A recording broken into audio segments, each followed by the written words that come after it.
All right, good evening, everyone. Thank you for joining us for our teacher town hall meetings. It's great to see all of our elementary teachers here with us tonight. It's 6:30. We're going to get started with a special welcome from our superintendent, Dr. Michael McFarland. Good evening, sir. Good evening, and good evening to teachers. Definitely excited to see you all virtually. Definitely appreciate many of you all making time today to have this conversation. Tonight really is an opportunity for us to share with you our initial thoughts as it relates to the school opening and school start, and also to hear questions from you about things that we need to consider as we really map out protocols and procedures moving forward. The thing is, we recognize that the pandemic has created some uncertainty for all of us. What we know is that if we are able to extend each other grace, take our time, walk through this process, that in the end we'll come out with a great solution, a solution that'll make sure that all of you all are safe, that we're safe, that our students are safe, and then most importantly that they're educated in a high quality environment. Again, we have two objectives tonight. One again is for us to share with you our initial thoughts. Now, what I definitely want to start off with and qualify is the thoughts that we share tonight may change, and as they change, we'll have additional town halls to really add some clarity to those thoughts. But we want to make sure you know right now what we're thinking, kind of what we've been planning, and then also give you a chance to respond to it either through more questions or just giving us input on your feelings as well. Also, I'll go into detail and kind of give you an overview of the presentation. But before I do that, I do want to pause and give our board president an opportunity to share with you and to greet you. As you all know, our board members, we're blessed in Crowley with an outstanding board, a board of both educators and parents who see through the same lens, see through the same perspective that each one of us see. And so it's important for us to recognize them. I definitely am proud to be able to serve with Ms. Mia Hall as our board president. And so, Ms. Hall, would you like to greet the elementary teachers? I would. Good evening. My name is Mia Hall. I bring greetings on behalf of the CISD Board of Trustees. We are so delighted that you've joined us this evening and you're willing to share your thoughts and concerns with us as we endeavor on what has to be one of the greatest challenges I hope that we'll ever face. I would be remiss if I didn't take the opportunity to say that I share your concerns. The board shares your concerns. Many of us are educators, all of us are parents, and I personally have a CHS senior that reminds me each and every day what's at stake for him as a student. So this doesn't mean that the board has all of the answers, but we should all rest assured that Crowley ISD has the most committed, the most innovative, thoughtful, and definitely caring group of education professionals in the business, and they are at the helm. Leadership, I can say, and staff at every level have been working day and night to ensure your safety, as well as the safe return for our students. I'm a former principal, and I can attest to the difficulty of trying to cover every aspect of every detail, and it sometimes seemed like a very impossible task, but I can attest that our CISD team is doing their absolute best to ensure that everything is covered and that we're ready to welcome you and our students back for the new school year. With that said, please know that the Board of Trustees is committed to our CISD team family, which includes every employee, every educator, every student, and every family. And your well-being, along with the success of our students, are definitely the basis of every decision that we make. We encourage you to be very candid this evening. We sincerely thank you from the bottom of our hearts for all that you did this spring. We know that that was a lot of work. That was definitely a curveball in uncharted territory. And we thank you for all that we know that you will do and continue to do for our students and far beyond the next school year. So with that, back to you, Dr. McFarland. Thank you. All right, thank you, Ms. Hall, and other board members for your service for sure. And so at this point, Mr. Kirschman, I'll let you go over to kind of the structure for tonight, and then we'll jump into the session. Thanks, Dr. McFarland. Thank you, Ms. Hall. So tonight, we'll just briefly look at the latest developments. A lot's happened in Crowley ISD and Tarrant County in the last 24 to 48 hours. We'll get an overview of that. And then we're going to look over some of the questions that we've received from many teachers. We've received hundreds of really great questions about the start of school and what it's going to look like in advance. It's really helped us kind of shape the agenda tonight. So thank you in advance for taking time to ask those questions. The categories we'll be looking at are returning to work, online learning, health and safety when buildings reopen, and how we'll respond to exposure and absences. If you didn't have a chance to email in your questions, that's okay. Tonight during the town hall, you can put your questions, your comments, your ideas, concerns, any thoughts there in the chat box, and we will be capturing all of those and using those as we plan in the days and weeks ahead. Like Dr. McFarland said, we won't have the opportunity to answer every question specifically tonight, and some of our answers may change. But what you're doing tonight, providing your questions, is really helping us a lot. Thank you. So thank you for your input in this format. So let's talk about the latest developments. As you saw last night, our school board voted in an emergency meeting for a delayed start to the 2021 school year here in Crowley ISD. Our new first day of instruction will be Tuesday, September 8th, and will be 100% online. And then right now we're scheduling our buildings to open for the option for in-person learning on Monday, October 5th. And we would still consider, I could still continue the online option for families that aren't ready to come back to school yet. And so this also aligns with that Tarrant County public health order that was released yesterday. And there on your screen, you'll also see the modified school calendar with all of these dates. That's also on our website. Also on our website, you'll find the new work calendars that show the new beginning of the contract day for teachers is Monday, August 24th, and other important dates. So be sure to find all that information on our website. I mentioned those developments in the last 48 hours. This week, we have heard from the UIL about extracurricular activities. We've heard from Tarrant County Public Health. Last week, we heard from the Texas Education Agency, and we're expecting to hear more guidance from the CDC about the reopening of school. And as you all know, we get new guidance all the time, and a lot of times things change. And so we're basing tonight on the latest guidance we've received, but we know we're expecting additional updates in the days and weeks ahead. And so we just thank you for your patience and flexibility as we work through all of these guidelines that are also posted on our Safe Return to School page. As we get these new orders and guidelines, we're posting those so everyone on the public can keep up with them, because they do change a lot. So Dr. McFarland, our first section for just questions we've received is kind of talking about what the return to work. So I know you and Dr. Kohler are able to talk about that before we look at some of the questions. All right, and so what I'll do is just give you kind of our initial thoughts. I believe you understand why we delayed the start of school. I know several questions as it relates to returning dealt with the date and the date when teachers would return and whether or not they would return physically to the campus or virtually. Well, what I can tell you is right now, August the 24th is the actual first day we're expecting people to return. Now, whether it will be returning on campus or returning virtual or in some kind of combination or a controlled setting, that is something that we will be determining. And one of the factors, quite frankly, will be what is occurring with the virus. And so we will be monitoring that. You will know probably about around August the 15th or so, we'll be able to make a determination on whether we'll be asking people to report to their campus or whether you'll be reporting in phases or reporting virtually. But again, August 24th is the date. Kind of the mode or how you will return and where you will return will basically be determined. Our goal is after tonight, once we collect questions and really get a good understanding from you of where you have still concerns, our goal is to have an additional or another town hall meeting.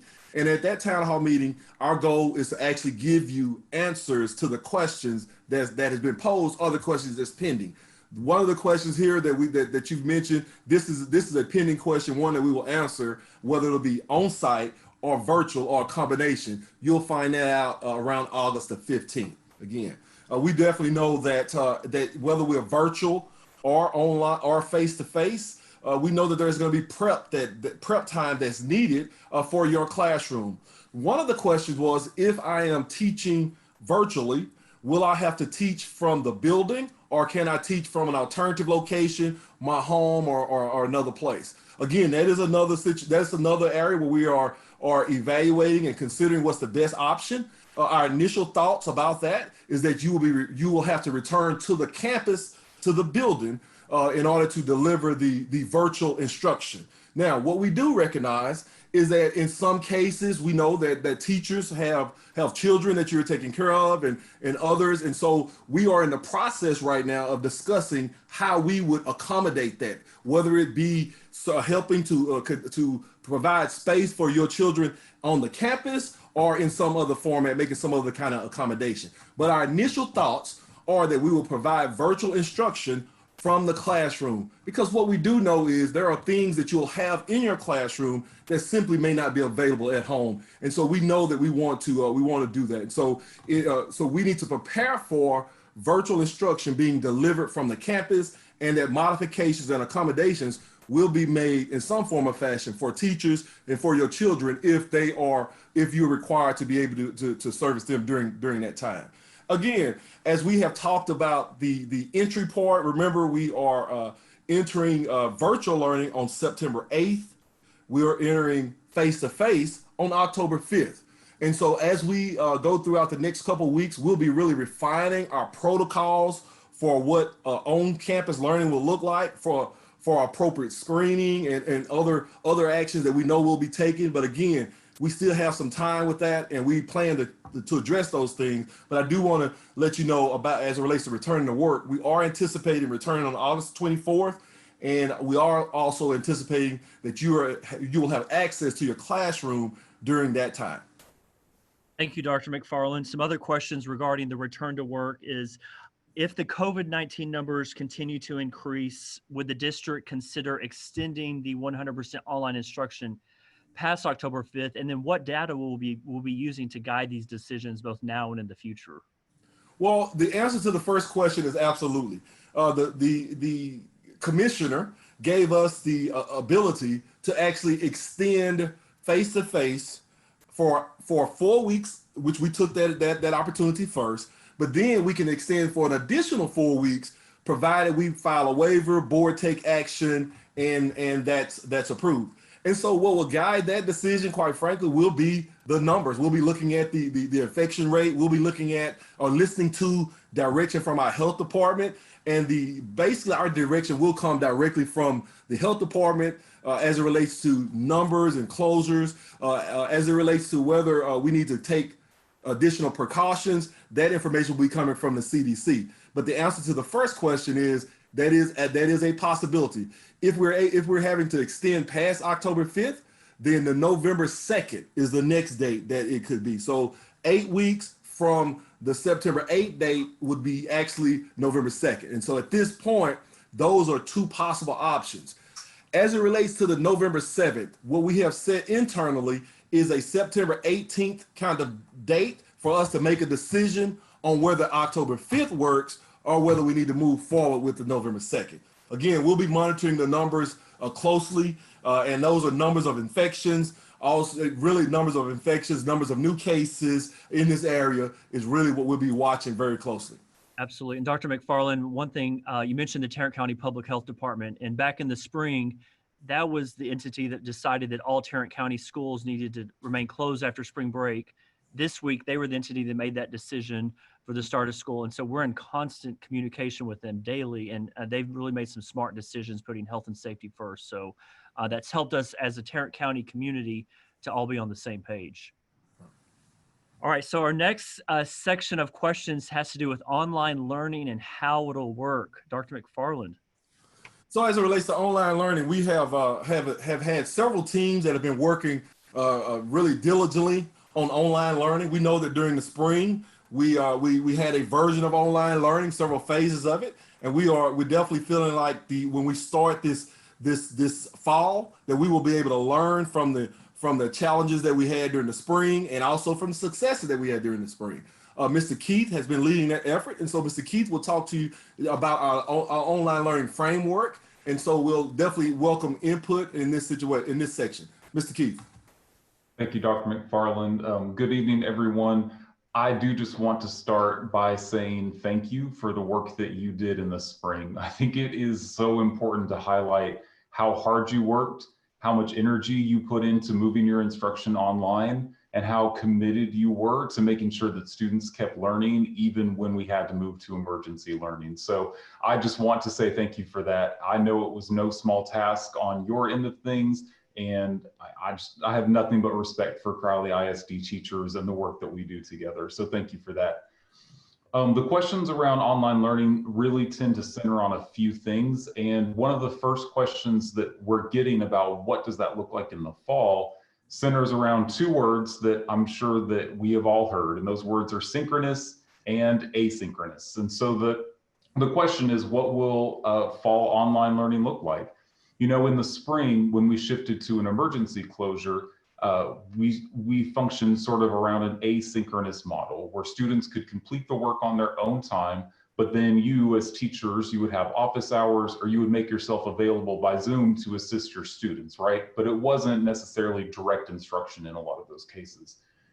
When we shifted to summer school this year, and we had almost 2,000 students in K through 8 enroll in our summer learning, we shifted to a more synchronous model. So students during summer learning had set blocks of time where they would be with the teacher for a block of reading instruction and a block of math instruction. And what we found by doing that is that we got very positive results from students being able to be in face-to-face contact with their teachers, getting instruction on a regular basis.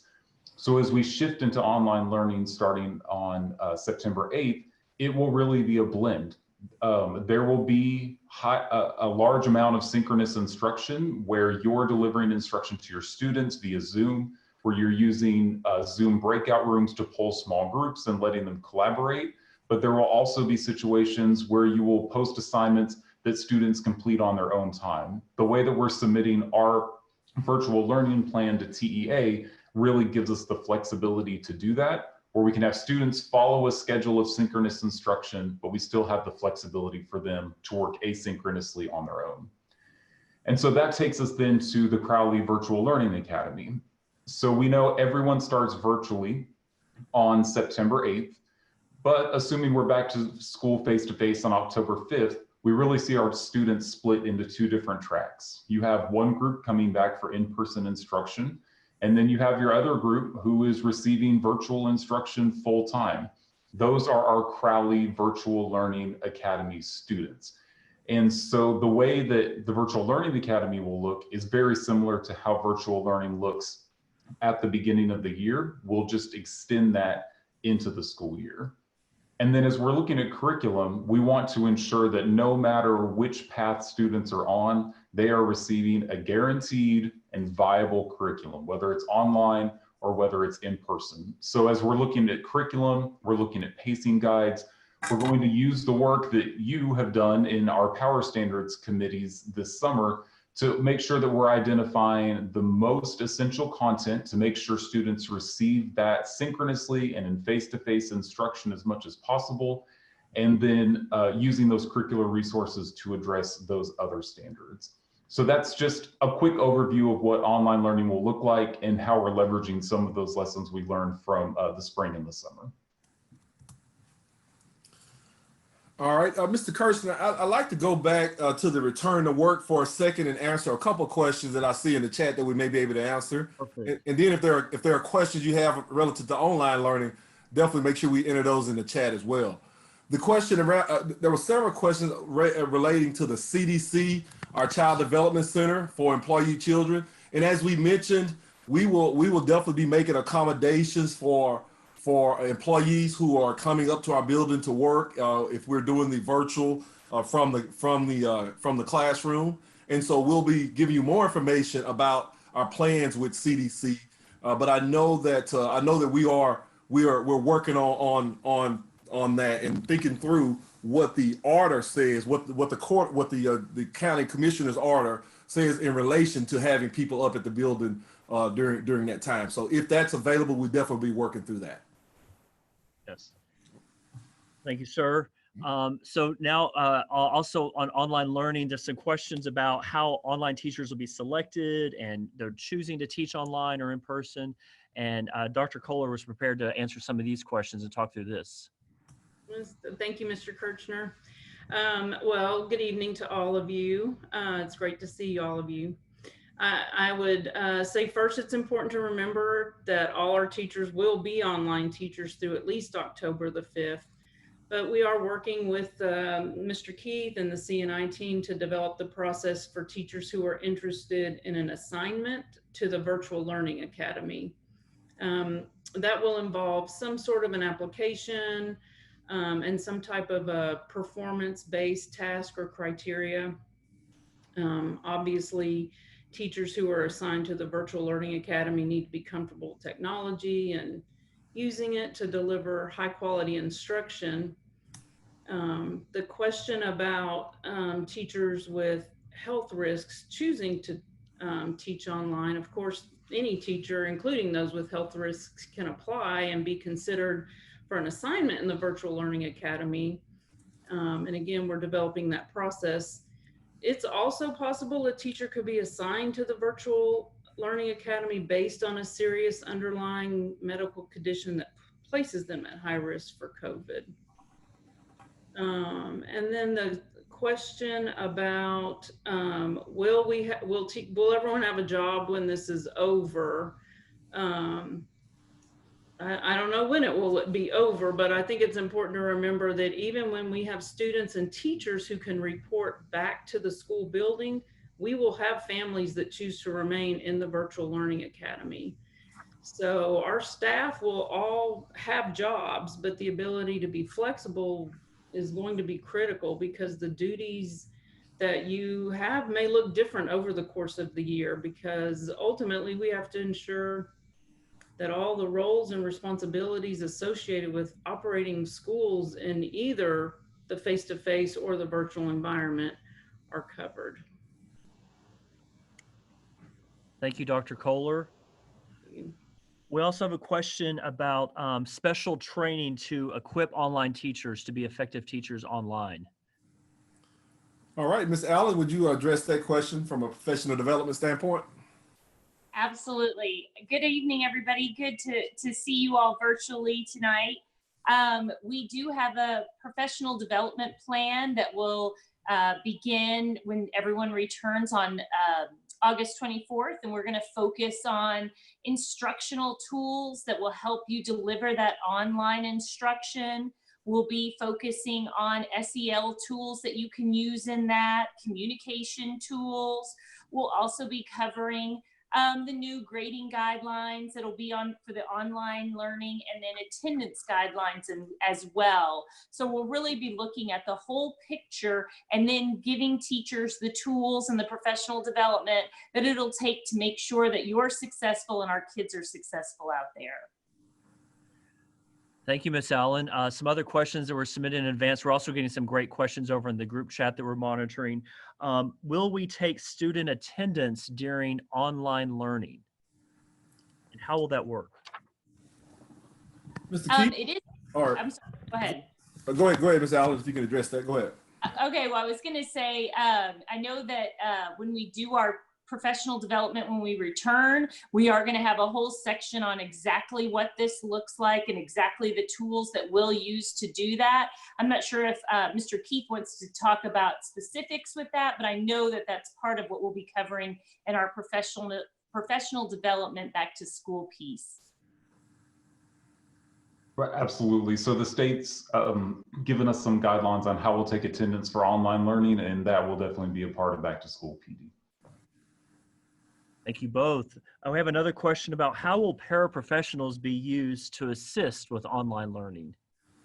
So yeah, that's definitely a great question. As Dr. Kohler mentioned, we know that we are currently staffed for 16,000 students in a face-to-face format. Well, we are definitely based on the statistics and survey results. We're anticipating 6,000 to 7,000 students possibly be selecting a virtual academy for the entire year. So what that means is that we will have personnel and human capital on the campus that may have to be repurposed. It's important for us to recognize that we all, and I've mentioned this to our central office team as well as all other staff, we are designing a new way of really doing school, for lack of a better word. And so people may be asked to do things that they haven't been asked to do before. as paraprofessionals, as teachers, as central office, we all have to be flexible during this process. What we do know is that everyone has a job throughout the end of this year, but we also know that you could be asked to do something different than what you've normally been asked to do, and specifically paraprofessionals very likely will be, because there may not be the need for as many face-to-face paraprofessionals on a campus, especially if half of that campus is in a virtual environment. So what we'll do is look at that situation, look at the campus situation on a case-by-case situation, and then make the best use of the personnel that we have available. So the paraprofessionals may be able to assist with online learning. If not, they may be required to assist with protocol on the campus to help with safety. And we do know that they'll be needed. Just how they'll be needed will be predicated upon the number of students on that campus and the number of students in the online format. And also, just to talk a little bit more about the online format, and I'll give Mr. Keith the opportunity to scan those questions, because there were some really good questions that I think we have answers to in the chat on online learning. But let me just talk about how we will actually go about staffing with online. What we know is that we have a initial window where we send a survey out, and we ask for parents to let us know whether they would like the online instruction or the face-to-face. I think we sent it out right after July 4th. And we said the end date for phase 1 was around the end of July 31st, I believe. And so what we know is that because we changed the start date, then we know we'll have to add a couple of other opportunities for parents to let us know that they like to choose the online format. But once we get that number, then we'll begin to look at the number of students that have selected online learning by grade level. And we will look at every campus in the district. And what we decided is that these students would be enrolled in the virtual learning academy, which would be similar to being enrolled in a different school. And so, for example, if I had students at Deer Creek, for example, and let's say at Deer Creek, I had at the second grade level, at the very beginning, we start off with 60 kids or so in the third grade. And so we have an X number of teachers with 60 kids. We have 3 teachers with 60 kids. Well, out of those 60 kids, let's say 25 of those students chose to go in a strictly online format. And so then what we would do is we would take those 25 students, and maybe at maybe at Best Race, we had another 15 students at second grade, and maybe at Mary Harris, we had 30 students at second grade. And so we begin to look across the district at our second grade teachers, and we determine how many teachers will we need in a face-to-face format, and then how many teachers will we need in a virtual format. At that point, then we begin to make staffing decisions. We look at the teachers who have applied for virtual learning. We look at teachers who have had some kind of pre-existing condition that we feel like will benefit from a virtual learning environment, and then we make decisions at that point. The challenge with this is, because I know the thing is that everybody wants to know as early as possible. The challenge is that based on the commissioner's rule, the students actually have up into 2 weeks before we start to let us know. And so it may be a moving target. But again, we do hope to have some assignments early, but that may change. It likely will change. And so it is a very complex situation that we're dealing with, and a moving target. It's really a lot like trying to figure out a Rubik's Cube, but we'll work it out. What we ask for is just patience with you as it relates to that. But staffing will be a challenge, and it will be different, and we'll need people to be flexible as it relates to online learning.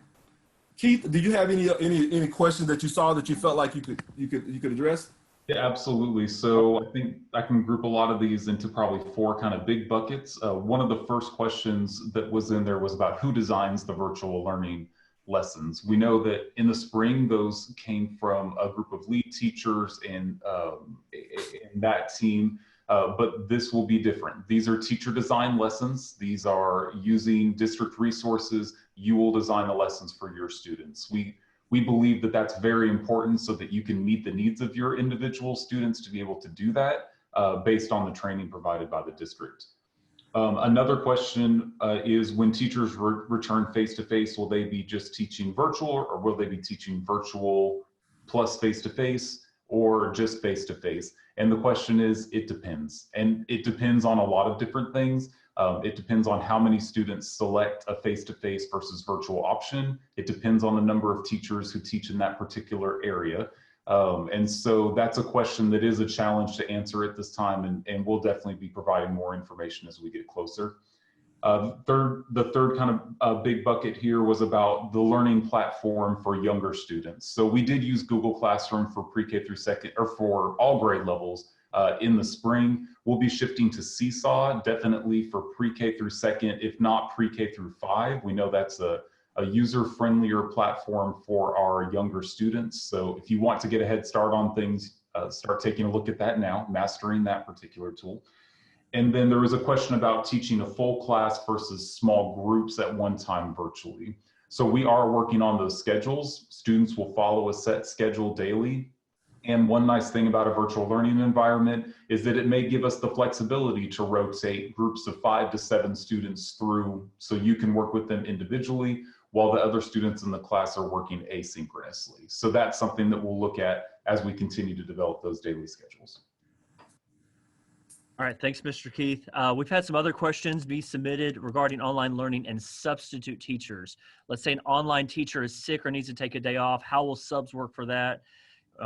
Someone asked about sub shortages we had before the pandemic, and classes were often combined when in-person instruction is happening. How will that work, and what will we do with substitutes? All right, Dr. Cole, if you'll address that question, please. Yes, sir. Thank you, Dr. McFarland. So we are working with the professional development department, Ms. Allen and her team, to ensure that the folks who are in our sub pool are provided the same trainings that our teachers are receiving in terms of the platforms and protocols for virtual learning, so they can step in and provide that instruction if needed. And then to echo kind of what Dr. McFarland said earlier, we will be staffed in the buildings with, you know, enough teachers, enough paraprofessionals, enough staff to help cover those duties, especially with the number of students right now that are telling us they intend to stay in an online virtual environment. But again, that flexibility and willingness is going to be critical and necessary, because your duties and responsibilities may have to change during the course of the year, but I feel confident that between the substitute pool, the training the substitutes have, and then the number of staff on each campus, we'll be able to address this concern. All right, thanks, Dr. Kohler. Dr. McFarland, we've also had some questions about benchmark testing and STAR end of course assessments, and how would those be conducted if we're in an online format? Well, you know, this is one of those items that we all can acknowledge that the assessments are important, benchmark, STAR, all those things are important, but quite frankly, they're not the most important thing to us right now. And so this is one question that we will address, but it'll be addressed at the next town hall. We do plan to continue to have benchmarks and beginning of the year, middle of the year, and end of the year screeners, but the security of it, making sure that it's accurate information, that's something that we'll work through at a later date. But again, our focus now is really just trying to make sure that we get the school year started in a safe way, and that we get you the information you need. But we will address this item. It's just not one that we've put a lot of thought into, just because we know that we can address that piece once we get the structure and the logistics down. Great. We've had some teachers and parents ask this next question regarding online learning is, how will Meet the Teacher night be handled when we're online? And so I know our school leadership is working with campus principals to design really unique ways for new students to meet their new teachers, right? Yeah, no doubt. And I believe Dr. Berry's on. She could probably speak to what we're doing, either Dr. Berry or Dr. Moeller about, Dr. Berry or Dr. Mosley can speak about new teachers and kind of the initial thoughts that principals have had about how we would do new teacher or Meet the Teacher in a virtual format. Dr. Berry?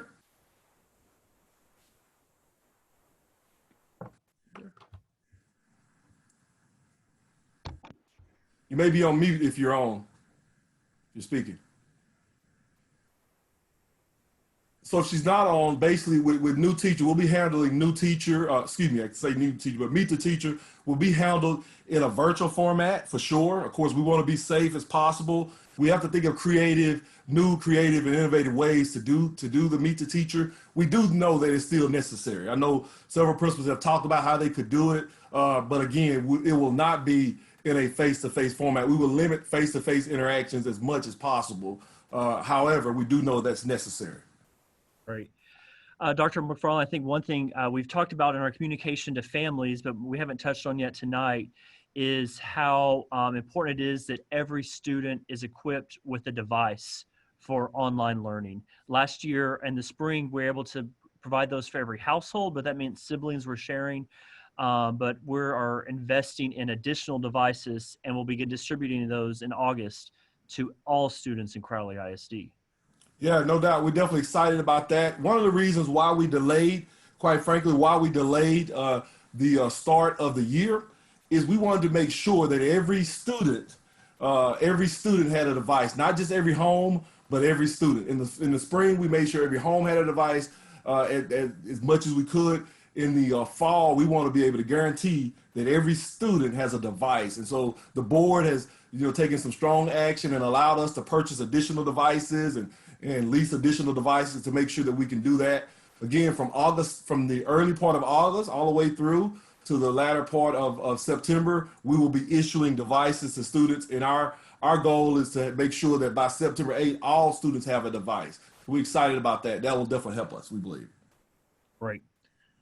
All right, so our next category of updates and questions, Dr. McFarland, has to do with health and safety in the buildings. When our buildings are open again, what that's going to look like on a day-to-day basis. And so we have, I know, some updates from you and our health service coordinator, Nurse Misty Van Kampen.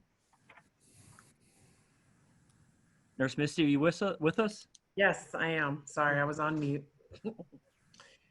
Yeah, so when we start back, of course, the health and safety of our students and staff is paramount. And so what we've been doing since the spring is we've been buying PPE for our staff and for our students alike. We also just received an allotment from TEA as well, so that we'll have enough face masks to make sure that we, of course, we do encourage you to wear your own if you have that, so that you are comfortable when you come back to the campus, as you'll be wearing it for most of the day.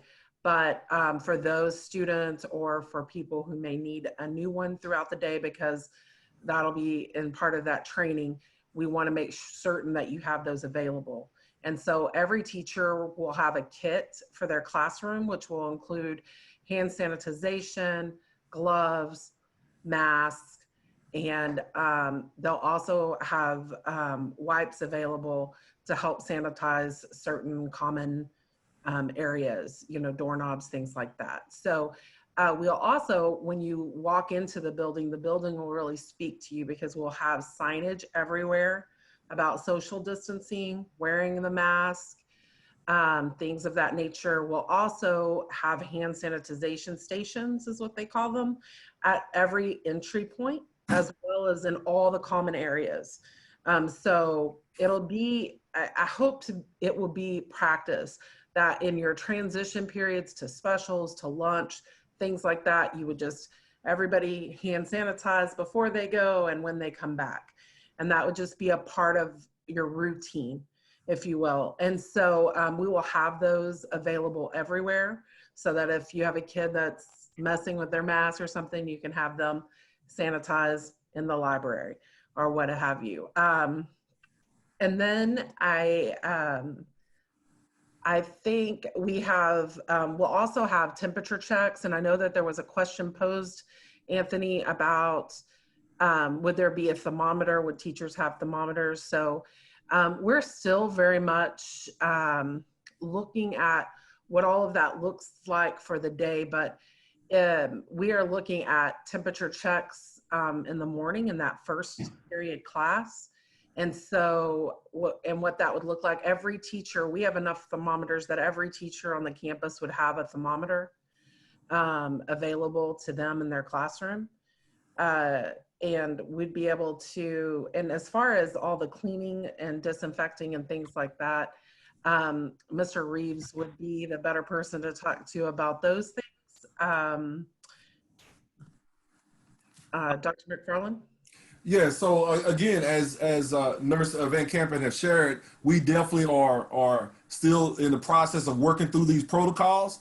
But again, we do think that we have some things in place now that we believe that if we had to go back face to face, that we would be able to manage that. Again, that will require screening, as she mentioned, but also we've done some additional things as it relates to cleaning and sanitization. So I'll ask Mr. Reeves to share just kind of what we're doing with sanitization and how it's going to help us to feel more comfortable and confident at where we are as a district when we get ready to return. Mr. Reeves. Thank you, Dr. McFarland. So first, I'd like to just let you guys know that the ABM staff at each facility will also be doing the same type of screening each morning for themselves. They will do the temperature check. They will be wearing the same PPE and just following the same protocol that we do. So one of the things that's you'll see a shift in is that they will be throughout the day constantly monitoring and cleaning all touch points, whether it be desk, door handles, chairs, tables, light switches. So that has moved up to the top of the list, along with monitoring the restrooms throughout the day and cleaning as needed. Then in the evenings, along with the disinfectant that they use, which is a hospital grade Virex disinfectant. We also have purchased E-Mist machine, which is the electrostatic machine that we will use in the evening to spray all the areas. Another thing is they will be making a regular habit of replacing gloves as they finish task before they start a new one. And then outside of that, I'm working with ABM to just monitor staffing to make sure that no other regular duties fall behind, and we'll address staffing as we need. All right. Thank you, Mr. Reeves. While we have you on, Mr. Reeves, there's been a question submitted about how will school buses work? I know you work very closely with the team at Durham. Could you talk about what social distancing on school buses will look like? Yes, definitely. So the same protocol for the Durham employees will be followed as far as they go through the screening check as they arrive to work. The employees will wear the same PPE, mask, gloves that we're wearing. We're looking into if the Department of Transportation will allow us to put hand sanitizer on these buses. If they will, we'll be doing that. We'll also supply the bus driver with masks to make sure that, if a student misplaces one or forgets one, what have you, that they have one available to give to that student. We will sit 2 to a seat, and that typically will have a bus running at about 60% capacity. We'll make sure there's if we have heavy routes, that we just add additional buses to handle and keep us at that 60%. And then we're also looking at ways to bring ventilation in. We're looking at how much of the windows we can lower. They have kind of sections that you can lower it. If we just lower one section, can we still maintain cool enough temperature in there and then just get a good airflow? And then one of the main things is that they will be doing a sanitizing, clean and wipe down between each AM, midday, and PM runs. Great, thank you, sir. Nurse Missy, I know we've seen some other questions coming in there on the chat regarding health and safety in the buildings. Any that stand out to you you'd like to address tonight? Yes, there was a question about face shields, and definitely we know that it's very important, especially in those early grade levels, for the students to be able to see your face, and so that they can learn just just for that learning process. So we have ordered enough face shields that you would be able to have those. We have purchased those, as well as we have gotten allotment from TEA so that you would be provided a face shield. And I know we'll speak a little bit more about that later on, when it comes to special education as well. And then I just want you to know that we have developed protocols. So we have been working through the summer with our summer workouts, strength and conditioning workouts. So we've actually had instances where we've had positive cases. We've also had an instance where we had a student that showed up and we took her temperature and she had a fever. And so we separated that student from the rest of the athletes immediately, and we were able to send her home without any kind of, without exposing other students. Because they're wearing their mask and they're taking the proper precautions, and because she had her mask on, therefore there wasn't really a risk to the other students, and there wasn't enough time for her to infect them. So I know that there was a concern about students coming in and then us checking them during that first period class, but the evidence shows that it has to be a prolonged time period, greater than 10 to 15 minutes in a close contact. And I will say, just like, I know that it's hard to hear, it is ever changing. And so even the mask, so close contact right now, defined by CDC, is if you have a mask on within 6 feet. But what we're hearing from the health department is the evidence is so great in the wearing of the mask that may actually change, that the definition would be close contact would be within 6 feet without a mask. So we really look for that to change before we come back face to face. And that's just an example, one of many that we've been dealing with that change.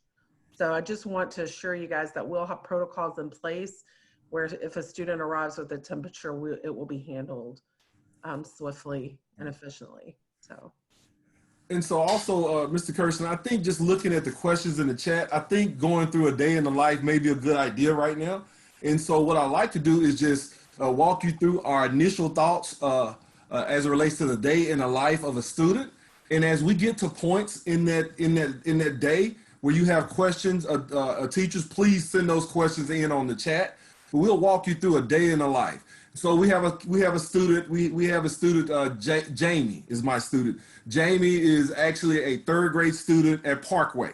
Okay, so Jamie wakes up in the morning, and because we have been promoting washing your hands and washing your face and good hygiene, we've been promoting making sure that you are wearing a mask, wearing your face cover. So Jamie gets up, washes his hand really good, gets dressed for school, puts on his uniform, and because we changed our policy, our dress code policy, which said that that face masks are part of our dress code. And so now, regardless of how old students are, whether they're below 10 or 10 or over, we're asking everyone to wear a face mask, especially as they're transitioning from home to school into the classroom. So Jamie puts on his face mask, he goes outside, and he goes to the bus stop.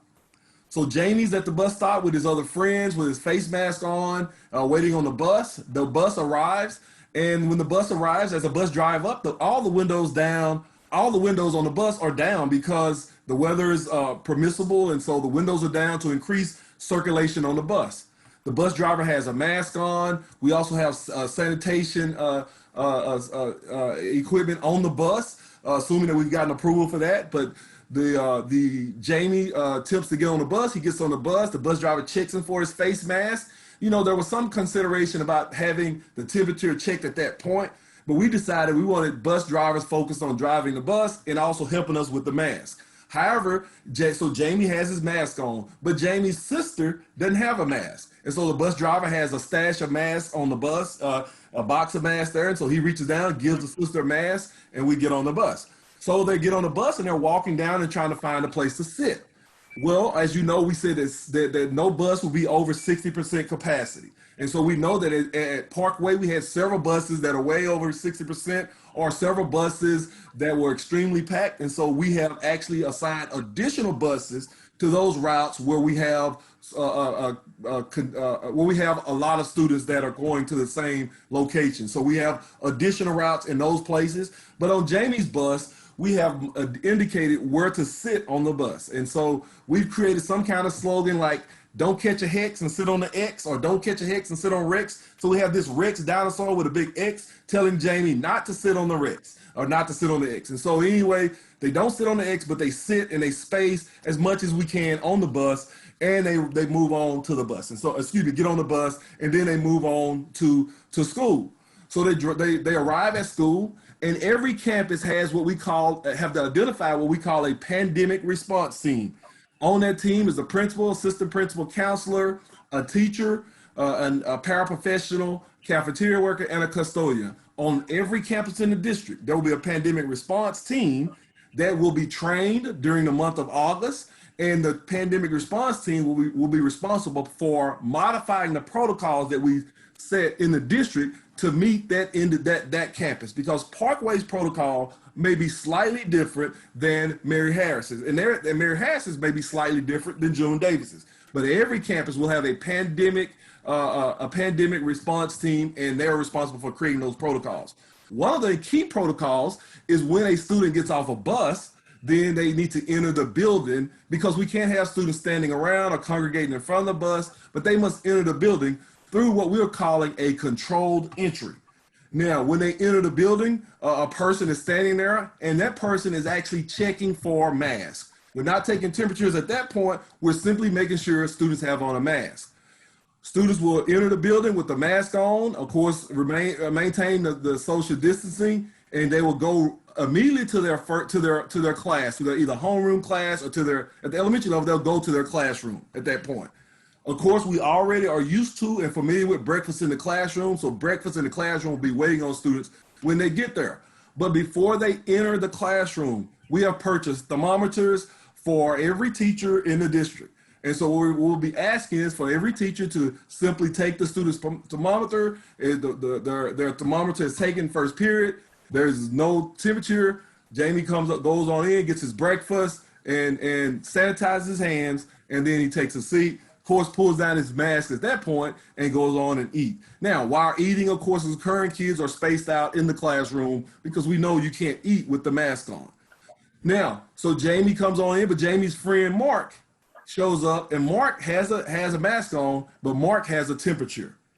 And so once we identify that Mark has a temperature, then Mark will actually be sent to we got to understand what we got to look at what the name of this room will be, but the pandemic response team will create a location where Mark can report to, because he has a temperature, which is a possible sign, not a guarantee, but a possible. So he goes to that room where we have a medical professional in that room that's able to monitor Mark, and if need be, call Mark's parent, and Mark's parent comes to pick him up. Again, everyone else's temperature is fine, so we go on with the day. So we go through, and we are in our Mark's first period. Our first subject is math. In the past, Mark has had math, and then they have actually math and maybe another subject, and then they have rotated. Instead of the students lining up in the hall and switching classes, we will actually have teachers at that point. And our initial thought right now is, where possible, having teachers switching classrooms and students remaining in those classrooms as much as possible and not having to switch. And so basically the teacher switch, then we go on with the content that's being taught at that point in time. But now it's time for specials. And so maybe the specials is actually music. And so instead of, our general philosophy is to minimize the transition of students during the day. However, there are specials that, quite frankly, would be better served in the specials room or in a different location. We know that singing and choir is a challenge. We know that maybe some of the other instruments may be something that's better for us to do. And so we'll fine arts team will be working on what are the best activities for them to engage in. However, we do believe that at that point in time, we would actually line students up, walk students down the hall, practicing social distancing to the specials room, and in this case, to the choir room or to the specials location. Now, the specials teacher and the pandemic response team have already identified alternative locations. So if there's singing involved, maybe the alternative location, weather permitting, would be outside. If it's something else, maybe it's in the cafeteria, or maybe it's in the gym, depending on what activities are occurring. But that pandemic response team will be responsible for any kind of relocation of specials. Of course, along with the special teacher, they'll be able to have the conversation and figure out where is the best place, the safest place to carry out this activity. After specials, maybe the student now is to report, before the student goes into the specials room, they're sanitizing their hands. As they're coming out, they're sanitizing. So when they're going in and out of specials, they're definitely going to be sanitizing hands for sure. Now, as kids leave specials, and let's say it's time to go to lunch. Well, what we've done, the pandemic response team looked at the cafeteria, and we'll have one-sided cafeteria, one-sided cafeteria tables. And so what they have done is identified the space in the cafeteria. We have marked the space. We put Rex with the X where kids won't sit on the X on those different seats. And so students know don't sit on Rex. And the other places they can sit. Of course, they're eating, so they have to take their mask off, and they're all face in the same direction as they're eating, so that there's no one across the table from them, because, of course, they have to have their mask off when they're eating. Again, the pandemic response team may decide that based on the number of students, we need to have some kids eating there in the cafeteria. Maybe some students, maybe we've created space in the library for others to eat. Maybe there's space outside that we've created for kids to eat, or space in the gym. And I use those spaces because we may, depending on the numbers, we may have to have other alternative spaces for lunch. But we do know we need to be strategic about how we do that. And the pandemic response team on each campus will help us to look through lunches and see what that looks like. Also, there may be lunch in the classroom. However, that will be a last option, because we definitely want to use the time that students are at specials or times that they're at lunch to actually sanitize that classroom if possible. And so after lunch, then we go from lunch, and now we go back to our class, and we are near the end of the day. And so again, as students are leaving, instead of us having a wholesale dismissal, then we have a controlled dismissal. And so the pandemic response team have worked intentionally during the month of August on dismissal, and we've identified locations where students can be placed and students can sit and wait for their ride, but do it in a way that they're social distance, where social distancing is in place, and we're making sure that students have on masks all day. And so that is the day in the life of a student. A day in the life of a teacher. So a teacher, we will encourage everyone. We'll talk about everybody taking personal responsibility to check their temperature before you leave home. That's important, especially if contact tracing is needed. That's going to be the critical element. And so we're assuming that everyone will take their temperature at home. We have a QR code that we'll scan, and they'll have a list of questions that you'll have to answer. And also you'll take your temperature, record your temperature, and that will go into a database. When you get to campus, there will be one entrance. There'll be one entrance to the building, and we'll call it our controlled entry, where teachers and adults that are employees or staff will enter in through that entrance, and they will have their temperature checked again at that point. And if there's no temperature, we move on. They go to their classroom with their mask on, possibly gloves, possibly face shield, maybe other things, other PPE if necessary, and they prepare for their day. Now, Jamie gets through half of the day, and Jamie realizes that he has forgotten his lunch money, and the parent needs to come up. The parent has come to the school to give the lunch money, but the parent cannot get in the building because we have removed all seats out of the front office. In the safety vestibule, there is a person that's there, and that person is there so that when a parent comes, the parent lets us know why they're there. We check their temperature, and if they need to go in the building, we check their temperature at that point. But if there's a line, then they take a number. They wait in their car, so there'll be no waiting in the front office. In the front office, we'll have plexiglass in front of the registrar and the secretaries, plexiglass in the counselor's office, plexiglass in the assistant principal and the principal, and in the nurse's office. We also have a space where teachers are meeting. If teachers need to meet with parents and there's no other way to meet with them virtually, then we also have a room set up to where you can meet where there's a plexiglass or dividers in place as well. But again, the parents will not be able to get in the building. They will have to take a number like you would at a restaurant or anywhere else, and we will call them when we're ready to see them and be able to direct them and kind of control their entry and their exit. If we have volunteers that are working in the building, they will go through the normal procedure that everyone else goes through as far as the adults, as far as screening and answering the questions and all that.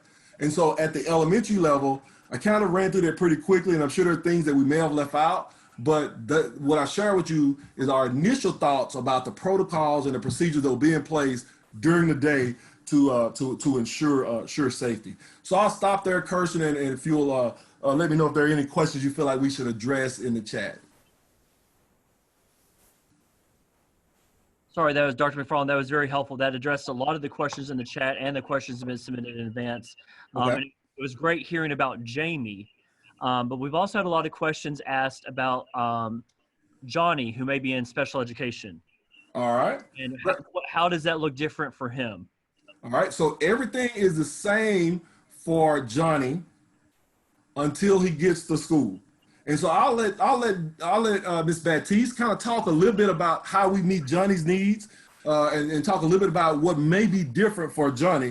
Because Johnny may not be able to wear a mask. He may not be able to. There may be some other things that Johnny may not be able to do, but we're still responsible to educate him, and we have to keep people safe. So Baptiste, talk to me about what special ed accommodations, arts, and how the interaction in that vein will look. Thank you, Dr. McFarland. Good evening, everyone. As many of you all know, students who receive special education services may have behaviors that impede with them wearing the mask. So one thing that we definitely want to do for the parents' sake is we want to document that they will not keep the mask on, but nor will we force them to wear the mask. That's when your safety comes in, whether you're wearing the face shield or a mask, to kind of create the barrier for transmission if it does happen to be an issue of concern. So in no way can we basically say you have to wear the mask, force them to wear the mask, because we know that'll create a whole unique situation. But we definitely need to document it, because the parent may need to consider is the in-person an option for this student if they won't keep the mask on. As far as the deaf education students go and wearing the face shield, and like Nurse Van Kampen mentioned earlier, we have ordered face shields for those teachers, interpreters, and those students. And then as far as the art committee goes, we still want to try, because we found out from the spring that we can get many arts done virtually. So we want to go ahead and continue that format. But if there is a unique situation where we have to have in-person arts, like Dr. McFarland just mentioned, like having those plexiglass rooms available, that would be a last resort. But we want to try to keep the staff as safe as possible. And then as far as the students who have like certain related services, when we start out virtually, we're still going to go in for those related services like speech. And even though dyslexia is not special ed, it's an area that comes up often. If a child has an IEP, and when we go into that, when we go into looking at the curriculum in depth, basically what you'll see with those schedules is that there's going to be time for RTI, resource, if there's dyslexia, or anything in regards to bilingual, we have to go ahead and make sure that we're documenting that in the student schedules and that the parent is aware of that. So I know I saw a few other questions come up in the chat, Anthony. Is there anything else that I may have missed? Those are the big ones right now, Ms. Batiste. And I just want to point out, Johnny, our hypothetical student here, is actually one of 1,700 students in Crowley ISD receiving services as of last spring when we had everyone here. And that's more than 10% of our students. So this is a significant population. And we have a great team there at special education led by Ms. Batiste. So thank you for that. I know y'all are working hard to figure this all out together. So thank you, Ms. Batiste. Okay, thank you. Mr. Kirschner, real quick, I did see a question come up. It asked about how would the students' records get to teachers? Well, everything is electronic already. So we will continue to build upon that. And then Mr. Williams, who is the Director of Special Education, he and the team are working very hard to make this a fluid process and where you all will have support throughout virtual learning as well.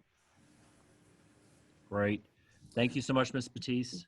You know, there was a couple questions I saw, Kirshner. One about scrubs, Yes. and so we do know that you know we are considering that. We are considering that modification if necessary. We know that that scrubs may be easier to clean and easier to manage and all that. And so that is something that was brought up. That's something that we were considering. We haven't actually made a decision on that yet. Would like to know your perspective on it.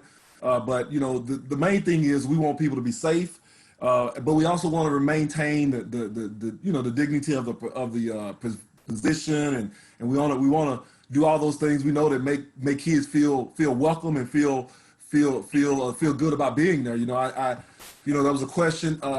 We considered, you know, like all the equipment, all the PPE that, you know, if you see a person in ICU. Sometimes it's pretty scary for kids, but it may be necessary.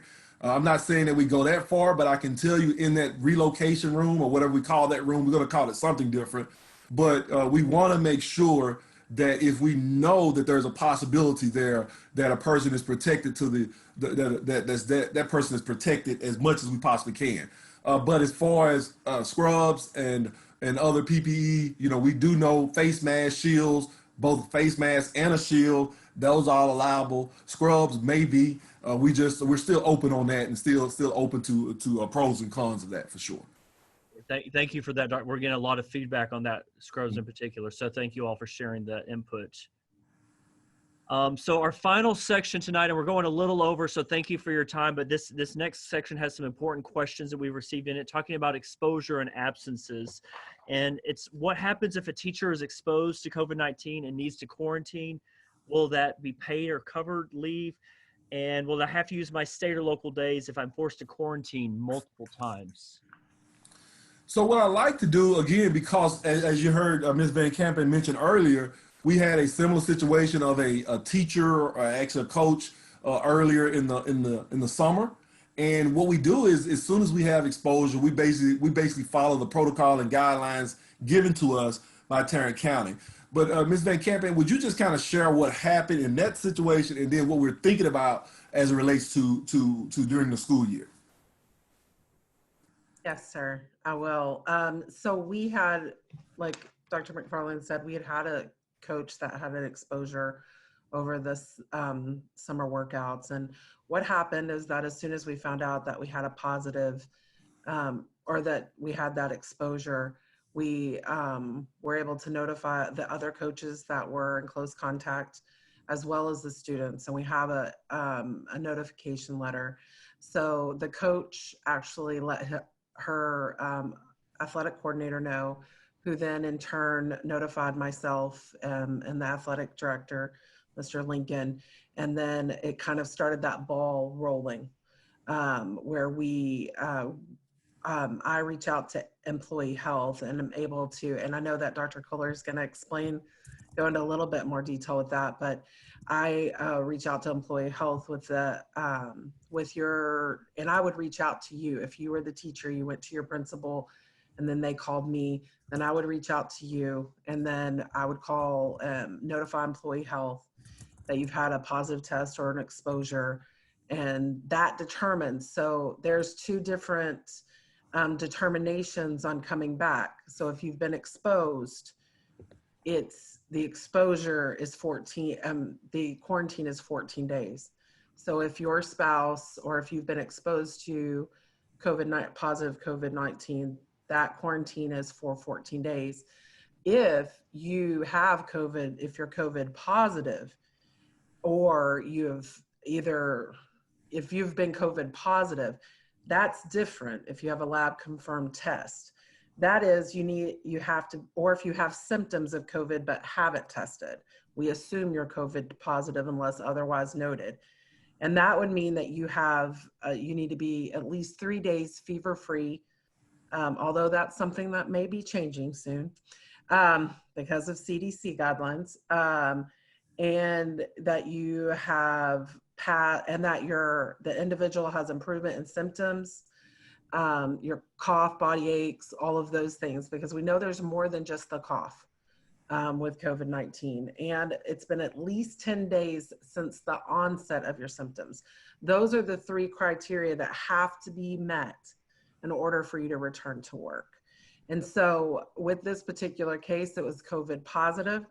So once those 3 criteria are met, you're cleared. You don't have to have a negative test to return to work by per Tarrant County Public Health Department's guidelines. That helps, Nurse Missy, but you also mentioned Dr. Kohler and the leave portion of this for teachers and how all that will work. Dr. Kohler? Yes, thank you again, Mr. Kirchner. So there are provisions out there under the Federal Family First Coronavirus Response Act. So it's kind of new legislation that came out after the pandemic started. And it does provide full or partial paid leave to an employee if they need to be quarantined, if they themselves are diagnosed and sick with COVID, or they're caring for someone else who has COVID. We have information about the leave that is provided under this act on the staff page of our district website. There are limitations on the amount of leave provided, so if that were to be exhausted for some reason, it may be necessary for a staff member to have to utilize their accrued state or local days. But there are, like I said, some provisions provided for both full or partial paid leave under that act. All right, thank you, Dr. Kohler. We had another question come in from Martha. Will Crowley ISD continue to provide the employee health clinic partnership that we have? Yes, we're grateful for that partnership, and yes, we will continue to provide services through the employee health clinic. They remain open year round, so our employees can be utilizing that in the summer, and then obviously as we go into next school year. So yes, that's a great partnership we have. We're excited about it. Right. Thank you, Dr. Kohler. Dr. McFarland, we touched on a lot this evening. Are there any other questions that you've seen pop up that you want to make sure we touch on before we wrap up this evening? Well, I think we have tried to share information as we have it, and if there are questions that we've missed, then we will, our commitment is to go through the chat and make sure that we have addressed all the questions that are provided to us. Again, we will have another town hall meeting with you all closer to the before the August 24th date, closer to the time, so that we have more definitive answers. But again, we try to give you the information we have, give you our best thinking today. Again, it all may change based on the information we get, but this is kind of where we are today. Yeah, and I just want to thank everyone for taking the time to submit these questions, even though we don't have answers to them or the answers may change. Like Dr. McFarland said, it really helps us plan, having you all at the table, providing the input from your lens as classroom teachers. It helps us so much. So thank you for taking the time to submit the questions. They're very well thought out, and for taking the time to be here this evening. It's great to see your faces even on a screen, and we all look forward to that day when we can see each other in person. Mr. Kirshner, just really one thing I just saw, and I intended to ask Ms. Maria, if she's on to talk a little bit about ELL service. If Miss Maria on, if not, then we can address it at the next meeting. But if you're on, Miss Maria, if you can talk a little bit about that. Good evening. Yes, we are working closely when it comes to curriculum and instruction with Mr. Keith and his department. So we will be providing information as we move forward with those. And as far as additional services for supporting our English language learners, we are looking into many different ways, even the consideration of some case managers for some of our most at-risk students. Gotcha. All right. All right. And then also, I know there was a question about pre-K and early elementary. Blunt or Mosley, would you all like to speak to kind of our initial thoughts around what virtual learning could look like for pre-K, K, and early elementary? Okay, sorry, had to unmute there. Kind of like what Maria just mentioned, been working very closely with the CNI team to make the plans for pre-K a seamless one. So that way we are in alignment with the other elementary grade levels, K through 5. So more to come as we continue to work on that. Right. And you know, one of the things, of course, with masks for those students, we're really speaking of masks as students are transitioning. Once they get to the classroom, inside the classroom, you know, when we're looking at what the physical classroom will look like, those classrooms will likely be where we will start with the protective shields, just so that we know those kids will be interacting and probably be difficult to keep their mask on all day. So those classrooms we're definitely looking closely at to see whether we need to make any kind of modification to them for protection, for sure. All right, Kirsten, I think that's all we have for tonight. Again, teachers, we definitely appreciate you all. Please share, send us an email, send us a question about your perspective, your input. We need it because the next time we talk, we'll have final decisions. And so it's important between now and then that if you have any questions or anything you'd like us to address, please do it within the next week or so, because we plan on August the 4th. To have a board meeting where we'll talk about virtual learning in detail. You will hear our best thinking as it relates to that for elementary. August 6th for secondary. Again, any information you'd like for us to consider, please get it to us as soon as possible before then. Thank you very much and have a great evening. Thank you all. Thank you, Dr. McFarland. Thank you.